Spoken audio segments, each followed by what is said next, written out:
Today, our guest is Matt Barrie, founder, chair, CEO of Freelancer. This is like eBay for jobs. Like, why hasn't eBay done it? It's more than just Freelancer. He seems to be involved in almost everything but Freelancer. AI agents answering the phone and doing customer support. And I thought, this is actually amazing. I can get all this stuff done now. He's a very, very interesting character, and I think our guests are going to find everything from skiing to breaking of bells and AI. It was the 5,000th biggest website in the world, and it had about 500,000 people on it. And today we've got 85 million people. High energy too. I don't know how he sleeps. Sometimes you have exhilarating highs, and then sometimes it's like crawling through broken glass on your hands and knees. Hope you enjoy the episode.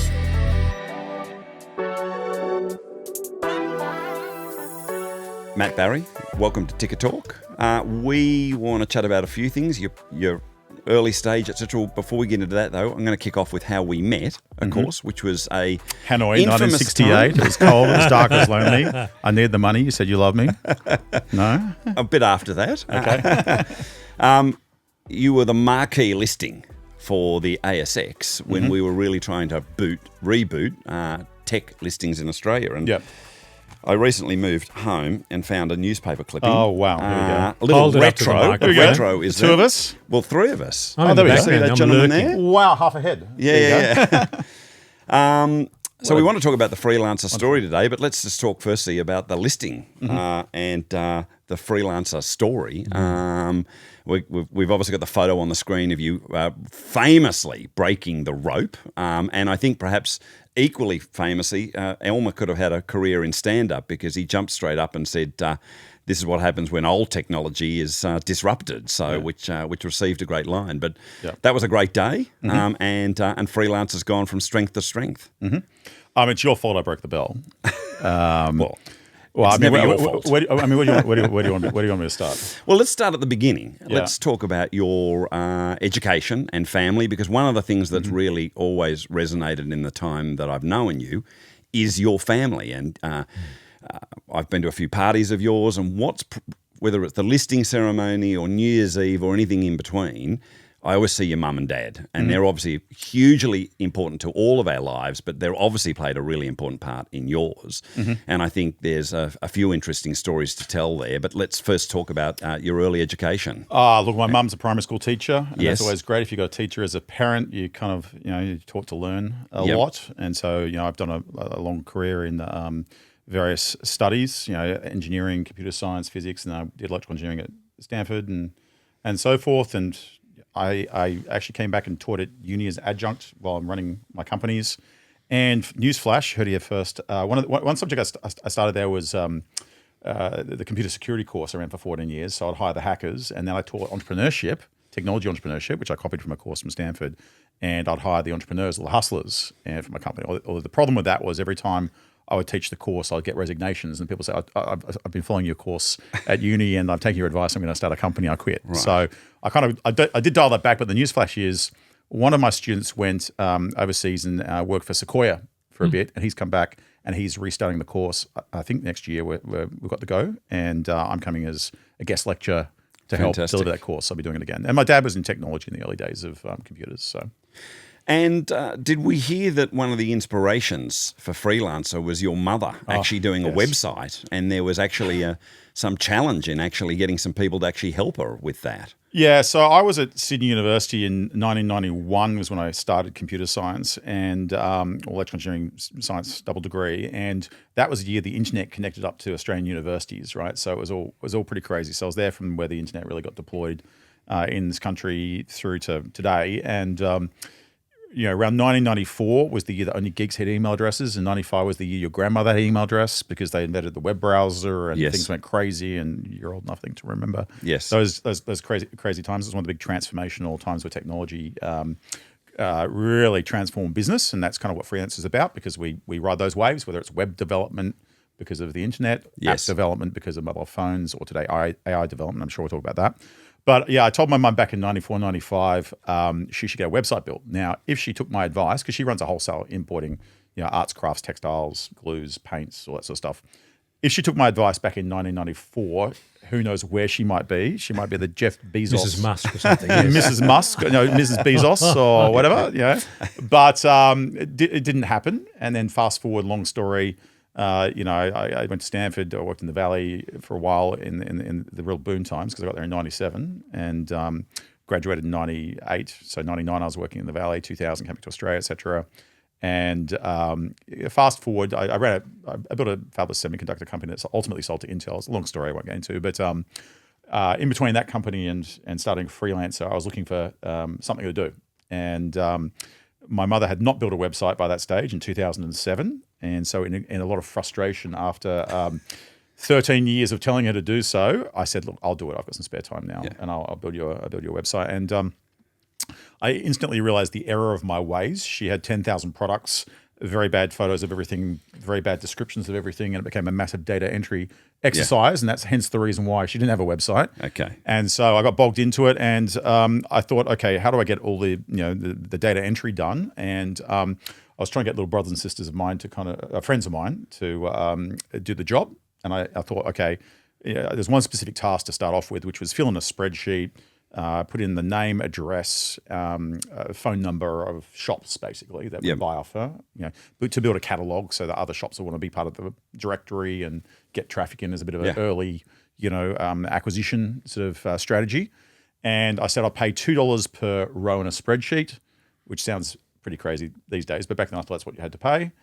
Fill in about 1,000 rows, it'd be about $2,000. I thought some little kid will love to do this, work on a computer at home, any time of day, whenever you want. Back in my day, I was at uni, you had to go down to like the cafeteria, there's a big chalkboard, and there might be a removalist job for $35 for, half a day's worth of work or whatever, and that was it. But I thought $2,000, someone would love to do it. And it was very frustrating because, people would pick up the job, they would work on it a little bit, and they'll tell me the job is boring. And I go, no, it's boring. That's why you're doing it. Otherwise I'll do it, right? That's why I'm paying you. But after all sorts of complaints about soccer practice and exams and stop start. I don't know, kids of today, or back then. I, in frustration, went to the internet and I typed in something like cheap data entry. And long story cut short, I found a website called getafreelancer.com that was run by some guy from Sweden who was a bit of an internet entrepreneur in the day. He had a whole bunch of different websites. It was not his biggest website. He had another one called Gnetagalten, which is something to do with the Three Little Pigs or something or other in Sweden. Yeah, it's like a little Gumtree sort of style business. And long story cut short, but he had started this site which was called Get a Freelancer. I posted a job. I didn't actually know back then you could actually do this, but it looked like you get data entry there.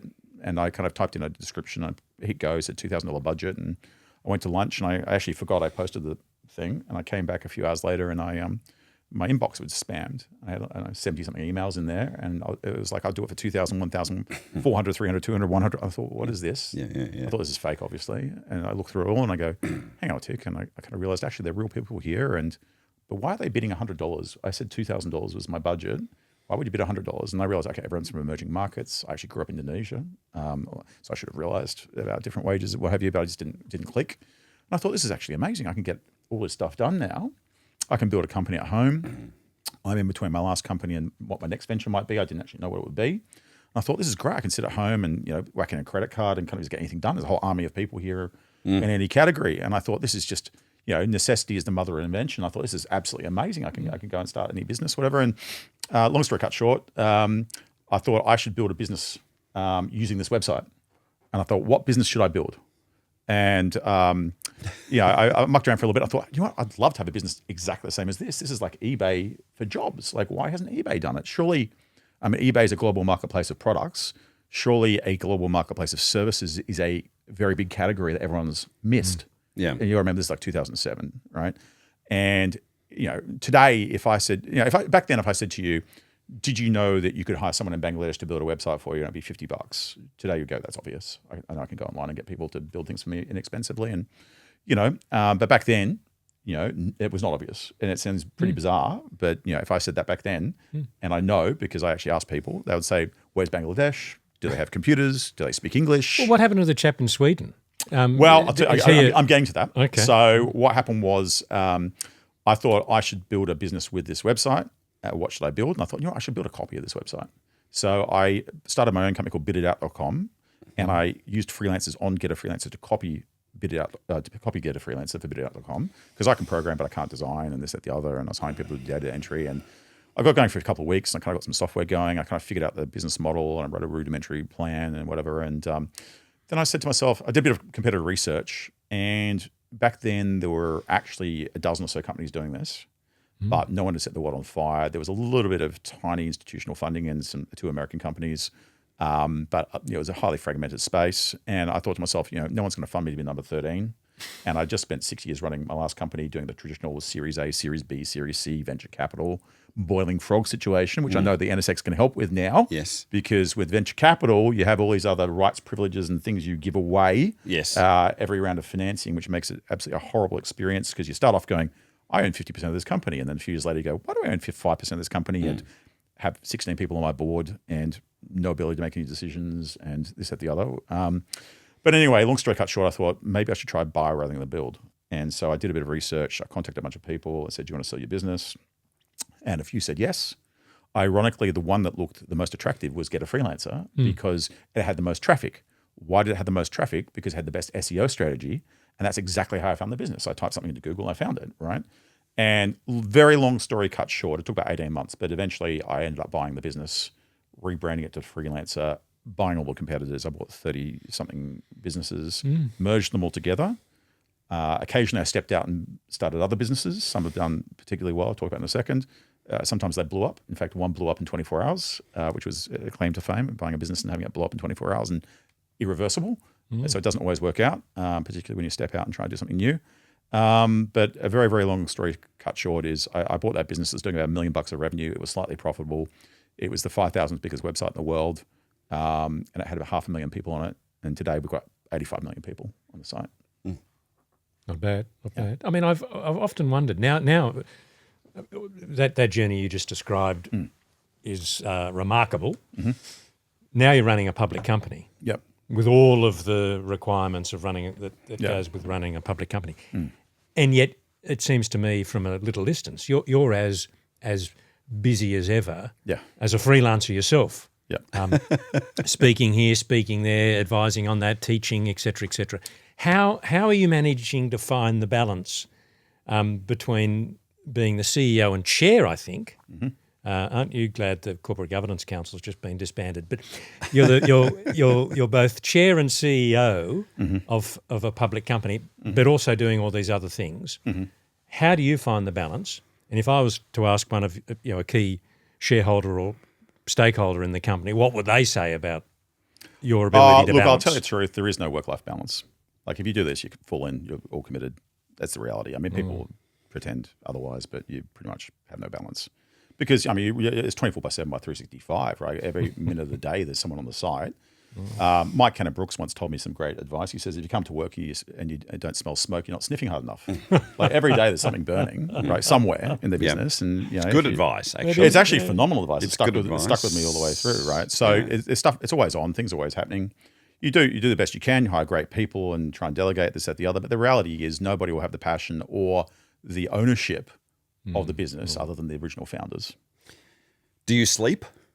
Badly. Yes. Yeah. Well, that was my next question. If you do, how long? Or listening to your podcast, listening to your YouTube lectures, whatever they're like. I mean, and just knowing you, there's a lot going on. To be honest, that is one of the hardest things. Right? Because there's always stuff going on. There's always mental stimulation, and there's always when you're always on business, whatever. So you got to wear yourself out at the gym or whatever. Yeah. Because you're around the clock. It's the things you're involved in. They don't shut down at 6 p.m. in Sydney. No, they don't. No. So tell us about Freelancer. Since you listed up to today, you've really made some very interesting acquisitions. The core business is really now moving into profitability as well. But it's been a journey as a public company. It always is. I mean, every venture is a roller coaster. I think Elon Musk said it best. It's if you start a business, it's like crawling through broken glass on your hands and knees, staring into the abyss half the time. But sometimes you have exhilarating highs, and then sometimes things go right, up, down, left, right, up, down, sideways. And in fact, that is the journey of a lot of people using my business, Freelancer, because what we do fundamentally is we're the largest online cloud workforce in the world, or freelancing marketplace, or crowdsourcing marketplace. So anything you can possibly think of, you can get done on Freelancer. So we do $10 jobs to $10 million jobs. Yep. So the mainstream jobs are build me a website, which is the first wave of technology-driven business transformation, which is, internet goes mainstream, you want to reach customers online, so you build a website. Apps, which is the second big wave with mobile phones and having to reach customers through the phones. And the big one coming is AI, and we're on the cusp of that. Where it's AI development, so web development, AI development, app development, AI development. They're the mainstream jobs, so they cost you anywhere from a few $100s to a few $1,000s up to the moon, depending on what you want to do. But we do everything from there's thousands and thousands of different categories of work. Any job you can think of that's a project, we can get done. The biggest stuff we've got running right now is gene editing in the central nervous system of humans with NASA and the National Institute of Health, which was a $6 million innovation challenge that was global. And the freelancers, so to say, that entered are Harvard, Stanford, Yale research institutes, retired professors, retired professionals in biotech or gene editing. It's postdocs, it's grad students, it's hobbyists, it's you name it. So we are now quite expansive in terms of what we can do. We do things like shock propagation and satellite modeling. We do, for the astronauts landing on the moon with Artemis, we've come up with a navigation system when you're occluded from the sky because there's no GPS system on the moon. So how do you navigate? We're doing that right now. We're improving the software testability for the Orion space program, you name it. So we do everything in the world of work. Now, there's 84.6 million, I think I saw on the way in this morning, on the site. And a lot of people on the site are entrepreneurs, small and large. We have right up to enterprises now. So we've got the likes of Amazons and Alibaba and so forth doing things on the site. But a lot of it is entrepreneurs starting their first journey or trying to transform their business with a new journey on the site. And it's a challenging thing to do with the global marketplace of services, because with a global marketplace of products, books that you buy online are not sentient beings. They don't try and maximize their value function if you buy them. They just, unless it's counterfeit, a book's a book, and you kind of, once you click the purchase, you've got the delivery aspect, and that's basically it. When you buy a website, you like it, you don't like it. The tech guy says it's crap, the marketing guy loves it, et cetera, and so forth. So it's quite a complicated thing to deliver. But ultimately, it is a giant category. I think that the global marketplace for services is larger than the global marketplace of products, but it is a lot more complicated to deliver a service over the internet. And we fundamentally, the $1 trillion problem we're trying to solve, and I honestly do believe it's a $1 trillion problem, because you do have global marketplaces of products that are $1 trillion plus market cap, like Amazon, Alibaba, Shopify to a certain extent, because it's a shop of shops, etc. This will happen in services, but we fundamentally have what's called the Nike. Dubbed the Nike problem, which is you go to the ads, and it's an athlete running across an icy lake. It's slam dunking a basketball in an alleyway. It's peak performance of human athleticism.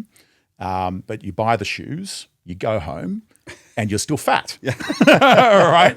Because you now have to do the hard work of going to the gym, right? And actually, for anyone that's tried to improve their fitness, that is a very, very hard thing to do. Yes, it's a mental challenge. You've just set back the it's a roller coaster world 100 years. Yeah, it's a roller coaster. Before, it's a mental challenge. It can be ultimately very rewarding, but it's a gruel, right? Yeah. And starting businesses, it's hard, and changing businesses is even harder, because you don't have a blank slate. You've got to go change, and you've got inertia. So that's the challenge we're trying to solve, is how to help people. And we have the world's largest supply of labor. Yep.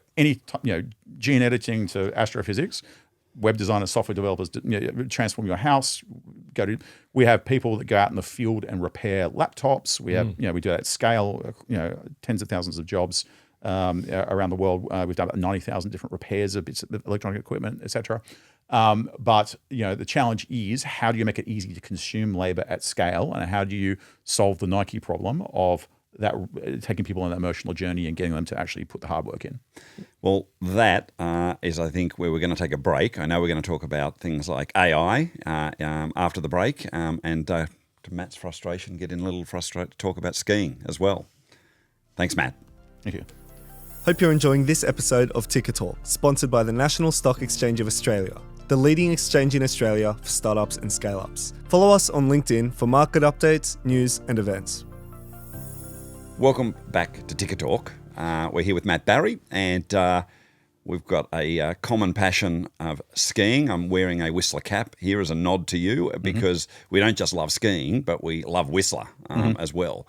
How'd you get into skiing? Oh God, I have to remember back. I do remember the moment I got hooked. Actually, when I was at Stanford, it's pretty soul destroying living in the valley. There's not much really to do socially. There's no pubs. Back then there was a few bars, and I thought it was pretty bad, but they're mostly closed now. But you used to be able to get $99 return airfare on Alaskan Airlines to Vancouver. And I went up there once because when you're on a student visa, and you have to kind of swap between H-1Bs and so forth, you have to leave the country and come back. And so you used to be able to do this. You can't do it anymore, but you could just get on the $99 flight to Vancouver and go to the embassy and come back again. And I went up once and I landed in Vancouver and I thought, what a beautiful city. And why do I feel so different? I feel like I'm back in Sydney because it was clean. The air was crisp. I remember walking through the airport, people saying hello to me. I thought this is a bit strange after being in San Francisco. And I thought this just feels like Australia, actually. And I got there and I was supposed to just do a round trip. And then I thought, you know what? There's actually skiing up there in Whistler. The train was running back then. Yeah. And so I kind of caught up work and said, look, I've got to be delayed for the weekend. And I booked the train for the morning, and I went up there and I rented some snowboard gear, and I went out there ski gear it was, and I went out there and on the slopes, and I've actually got a photo of it. It's quite embarrassing. I was with my denim jeans and a suede jacket trying to ski with no gear and no idea, and I got hooked. Well, we've got that famous picture of you for everyone to see in fluoro, which I took of you in one of the gondolas, I think, on Blackcomb. Yeah. Are you still skiing fluoro? Well, the reason I did that is because for a long time I had a camo and black pants outfit. And when you ski with your friends, they go, I can't see you. You're camouflaged. Yes. And so for fun, I bought a fluoro pair of pants, and they just happened to cross a fluoro top. Yeah, okay. And when you put both on, you cannot miss them on the mountain. You can be down the village, and there he is. I could always see you. So people From are quite even when I wasn't skiing with you, I could go, there's Matt Barrie. Yeah. So from outer space was what I heard. Your friends are quite thankful because they actually find out where you are. Yeah. Okay, so you weren't being a lollipop man that day. That's what I heard. Look, you've stepped us through some aspects of Freelancer. I guess the thing that most people associate with Freelancer. A year or two, I think it must have been, after Freelancer listed, there was this very unfortunate headline: is Freelancer's Matt Barrie the Messiah or just a very naughty boy? So clearly the journalist enjoyed their Monty Python.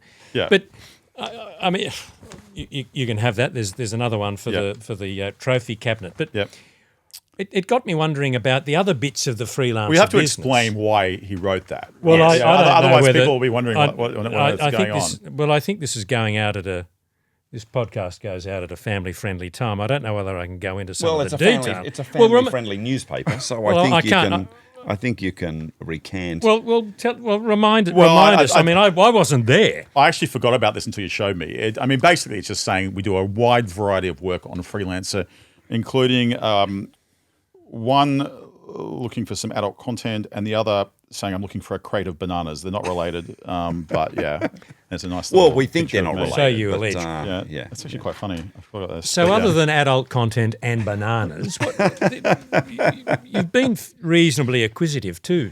With Freelancer. So what are the other parts of the business that might not be as well known? Yeah, so in addition to Freelancer, there's 85 million people around the world doing jobs. We've got LoadShift, which is through a bunch of acquisitions, including a big bulletin board. It's now a marketplace for heavy haulage freight. So we do mining, industrial, construction freight in Australia. We've done 800 million kilometres to date. We're about 300 to 400,000 kilometres a day, which is about the distance of the Earth to the moon per day.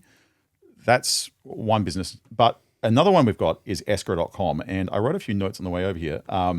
So this is a payments business. So we're licensed in 55 jurisdictions for doing, it's like a PayPal, but it's for very large or complicated items. So if you want to buy a boat, a car, an airplane, jewelry, gemstones, diamonds, online, how would you do it? You're not going to pay with PayPal. If you're going to sell a house, you wouldn't use PayPal.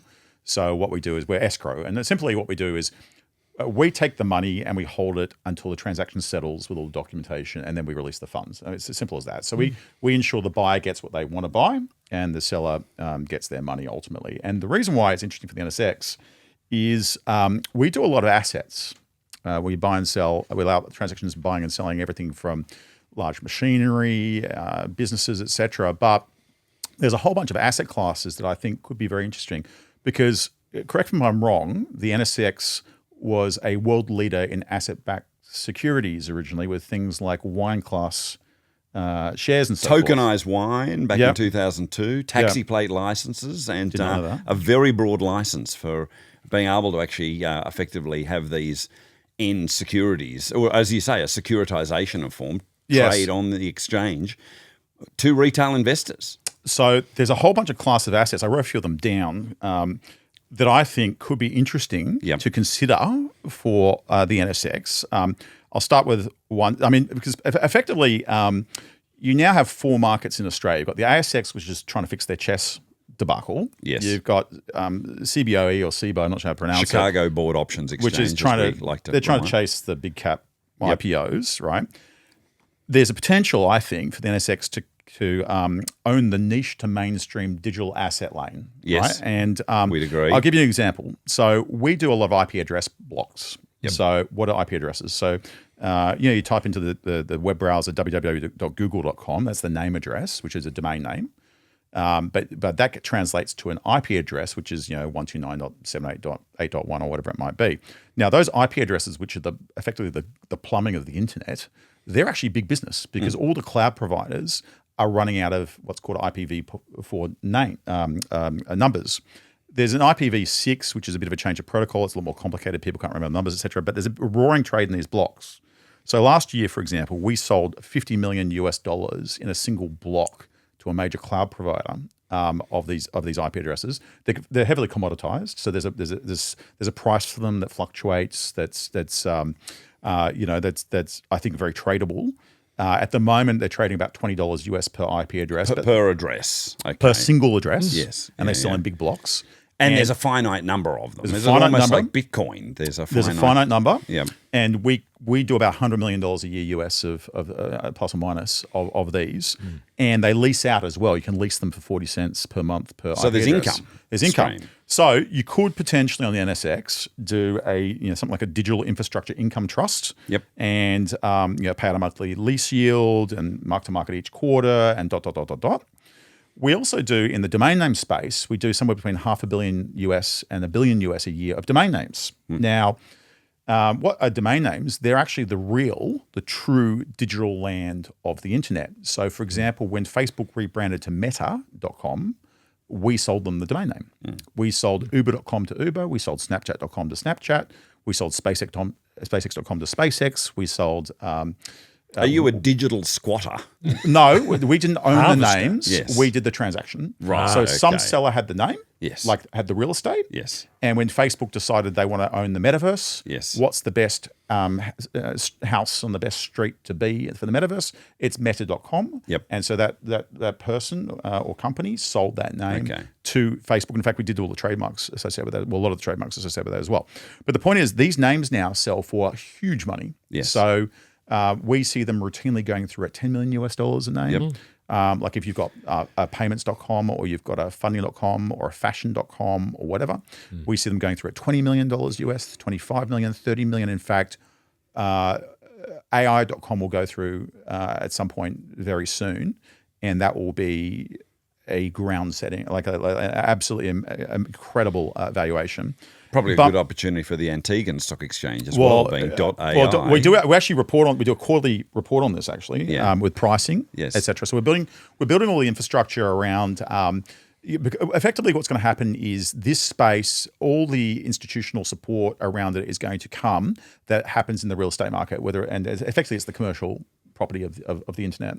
And I believe there's opportunity, for example, to do like equivalent of a REIT. Yes. Absolutely. Domain name real estate trust, units repriced quarterly via escrow verified appraisals, parking income, leasing income, et cetera, and so forth. There's a whole bunch of things you could do. You could do a SPAC around certain names. People have very large portfolios that could go into a listed entity, etc., which could generate income, etc. We do a lot of cars, boats, airplanes, classic cars. Again, you could do a motor heritage trust, units backed by insured professionally stored vehicles, rental appreciation and yield flow to unit holders, an aviation income trust, a blue water yacht fund. We do art, fine art. You could do a Banksy in a SPAC. You could do a First Nations art trust. You could do luxury goods, a timepiece index fund, intellectual property. We do royalties of song catalogs, mineral rights. You could do a staple security there, et cetera, and so on. You could even do a reverse factoring ETF of milestone payments we do through the site. Why don't you just forward in the My point is we have the distribution for that, and I think it's particularly important to think about what are the opportunities for US investors to invest into Australia, given the fact that Albanese just gone and sold $1 trillion extra of Australian super. We do 0.44 trillion at the moment in terms of investments in the US in our super industry, and he's now promised that in the next 10 years, an extra trillion is going to go across. I don't know how that's going to happen, by the way. And I don't think it's just I don't think Donald Trump thinks it's just going to be by compounding. I think Donald Trump's like, no, you're going to send another trillion across because he's got 550 billion out of the Japanese, and they seem like they're committed to doing it. So what are the opportunities to bring the US money into the Australian markets? And I think you could be a world leader in this, and I have access to distribution for it. But I think they're the interesting things to think about. Yeah, absolutely. And I think there's some great, we've got not just the wine securities, but ASX was famous for trading royalty companies. Remember Weeks Petroleum was the famous. So there's lots of precedents out there. And I think it's an interesting topic because the one thing that we're, I think, desperate for in Australia, and we've heard from some of our other guests on this podcast, people in Australia are starved of diversity, when it comes to investable asset classes. And you may have just created a whole new one, man. So, thanks for that. I think it's opportunity to think about there because if you think about, I remember back then, you probably have more recent numbers to this, but I remember the ASX, at the time we listed, people said, well, why would you list on the ASX versus the US? Well, there's some fundamental things. One is we're too small, to be honest. Yes. Secondly is the costs are much higher to list in the US. And third of all, I'd have to move there, right, along with the management team, because you need to be close to the investors, et cetera. But closer to Whistler. Well, we have an office in Vancouver. Okay. But the reality is the ASX at the time was the fourth largest equity capital market in the world. It was the same size as NASDAQ for equity capital raisings. It was just all in resources. Now, when Max was running listings there, you were trying to build technology. Correct. And for a time there, it was growing. Now, subsequently, I think there is opportunity to do it in Australia. Yes. And if the ASX can't do it properly, maybe the ASX can do Absolutely. it. And so forth. And I just think that there is a huge amount of opportunity, and there are so many advantages to this as a fundraising route for companies. And it's worked well for resources. I mean, you start off as a geologist with a dog and a truck and nothing, a PowerPoint maybe, crappy PowerPoint, and you can finance that, and you can go right through to pegging a claim, right through to rock chipping, right through to ultimately putting a drill hole in the ground, through to BHP, right, through to production and construction and so forth. And the market works very well for that in Australia for resources, but it doesn't exist for technology. And there's other digital asset classes, things could be considered and so forth. But I think there's a world of opportunity that has not been considered yet that you could think about. Well, that's a good segue, I think, in terms of both AI, digital assets, and even your mobile phone for props. Prop time. Yeah, it's prop time. What have you brought in for us? Other than good ideas for... Well, going back to what I said, two large categories on Freelancer have been through internet or technology transformation of businesses. So the internet went mainstream 94, 95. That led to people building websites to reach customers, led to web development being a huge category. The second big category is mobile phone app development, right? Smartphones reach customers while they're on the go and mobile, and most people have the phone number, but not their desktop. So you want app development. Now, the next big wave that is coming is AI development. Now, everyone hears about AI this, AI that, whatever. To be more precise about where I think the specific opportunities are today for every business, small and large, it's with agent development for effectively replacing people answering phones, right? So, there's some pretty ridiculous claims out there from Sam Altmans of the world and so forth about 40% of jobs are going to be replaced, et cetera, by AI. I think that is just purely self-serving, because the costs to obviously build out the AI capex and do the training runs and so forth is incredibly capital consuming. So they've got to come up with ever increasing, ridiculously large stories about the revenue streams of the future. We're going to take 40% of jobs, and therefore you're 4 out of 10 people in this room are going to be unemployed. Blah blah blah blah. Now that's all hogwash for now. What I think the real opportunity right now is for every business is AI agents, voice agents, answering the phone and doing customer support, tier 1. So I've deployed this in my customer support team. So I went to, we run a 24/7 by 365 operation in Manila with about 300 something people who are great. And about a year or so ago, I said to them, in 12 months from now, you won't be doing tier 1 support. The AI will be answering chats and emails and so forth. What you'll be doing is you'll be managing the AI. You'll be writing effectively the prompts, which requires a lot of ongoing fine tuning, because the world changes over time, and you've got to continue to QA the conversations, just like you do in large customer support centers. There's always a QA team looking at the quality of the customer conversations and ensuring that training and remedial action and updating of the predefined replies and so forth is happening. So you'll be managing the AIs. They'll be in the org chart. You will be the manager of the AI. You're not going to lose your job. You're going to be moving up the stack and become a bit of an AI engineer. And you'll be coming up with agents. You'll be managing the agents. You'll be queuing the agents, and you will be coming up with agents that we could never do before, because it wouldn't be economically viable. So, for example, we've got agents doing customer support queries. We've got agents selling things like a $99 blue tick to verify your profile. We've got them doing operational work like onboarding clients and saying, "Hey, let me show you around the site. And by the way, need any help with the project? I'll help you with the brief." And so forth. Now, these agents are very good at escalating to humans when they can't do the job. So the humans are still there. It's just they're very, very productive, because any time of day they can answer questions. They can take infinite time with the customer. And the thing that's very surprising is not only are the answers high quality and always on point, but the AI never gets tired and never has to hit KPIs and get a bit stroppy. So the empathy is dramatically higher, as well as the quality and the productivity levels. So that's actually ended up with more work for the humans, because more things get escalated because the productivity is up 10x. So in a nutshell, what I mean by this is you're replacing Matthew and I with AI. No. What I'm doing is I'm answering the phones any time of day in any language to answer customer queries, basic queries, to take an order and process a credit card, to take a booking and put it in the calendar, or to do things like lead generation or appointment setting or happy calls. Like, Max came around today and watered your plant, so you're happy with the service, et cetera. Can ask you a few questions, right? So I've got a demo of how advanced this is today. So if you go to freelancer.com/AI, there's a whole bunch of demos there. You can try it for yourself, as well as, post a project and get going. And it's free to post a project. So I encourage everyone to try using the site if you haven't, because it will change your life. But what I have done is I have got a little AI agent that I'm going to write real time here on my phone. Now, it is a live demo, and we have not tested it, so it may be a little bit like breaking the rope at ASX on the bell. We should tell that story before, and then in the wrap up.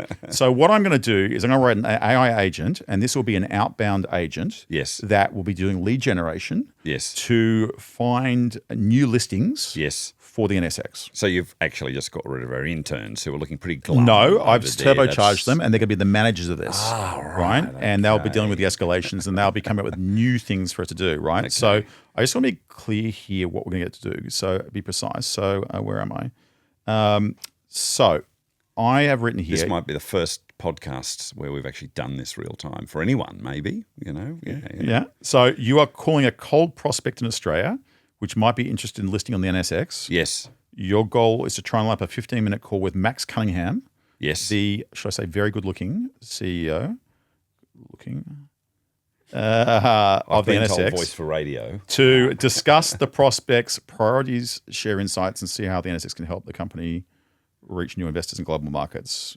When you're doing outreach, Is that, do you want me to change anything? No, that sounds good. Okay. And you might be increasing the dating profile for me of prospects as well. So we have had people on Freelancer Yeah. hire freelancers to go out there and fill their calendar for dating on the weekend, Right, and then okay. they kind of just go from cafe to cafe. Or actually, I think the girls will come in every 15 minutes or whatever, or half an hour, or whatever it is, and yeah, it just Changes saves the them time. definition of speed dating. Yeah, my friend actually tried that. I but refer you to the earlier headline. Is freelancers Matt Barrie my friend, the well, you can Messiah? get anything done on a freelancer. Just we turn your dream into reality, and whatever your dream may be.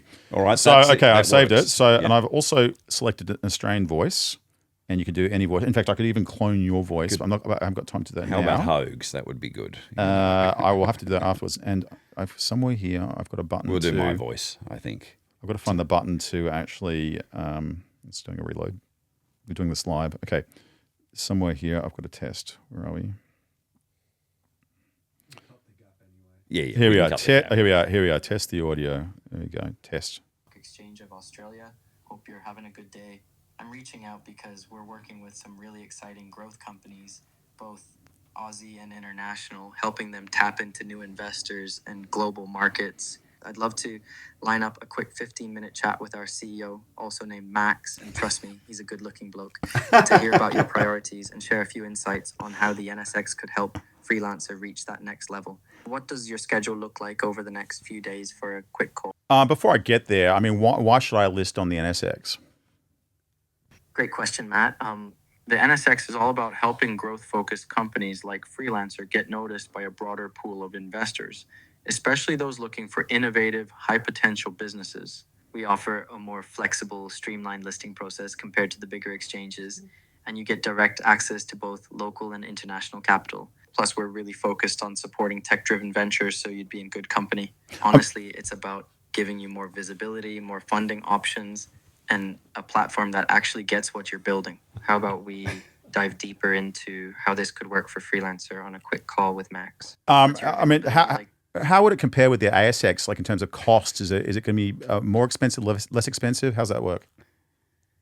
Totally fair question, Matt. In most cases, listing on the NSX is actually more cost-effective than the ASX, both upfront and ongoing. Our listing fees and compliance costs are generally lower, and we're known for being a bit more nimble and responsive, especially for growth companies that don't want to get bogged down in red tape. You still get the credibility and access to investors, but with a more tailored approach and less of the heavy lifting.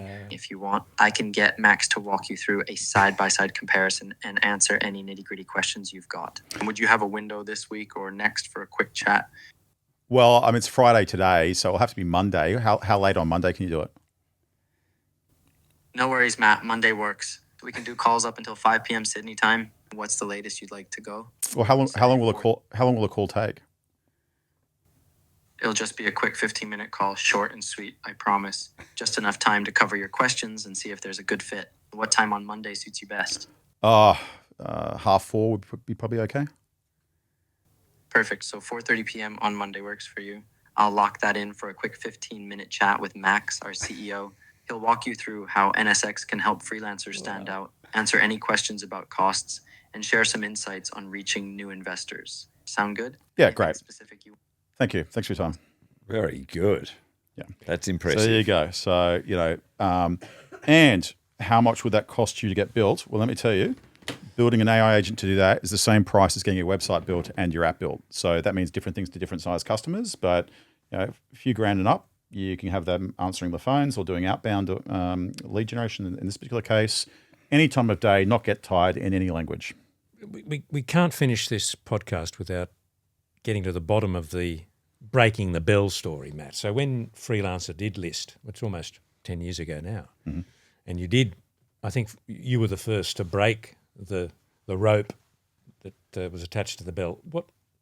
What really happened, and what happened with the rope? What became of the rope? Yeah, so I said it's Max's fault. It is Max's fault because what happened was it was 2013. So tech was hot. Twitter was going public. They had their bird out the front of the US stock exchange. I'm not sure if it's NASDAQ or NYSE. I was talking to you about how to get our bird out the front of the ASX. Yes. You're running around trying to figure out how to get a big banner out the front of the building. Yep.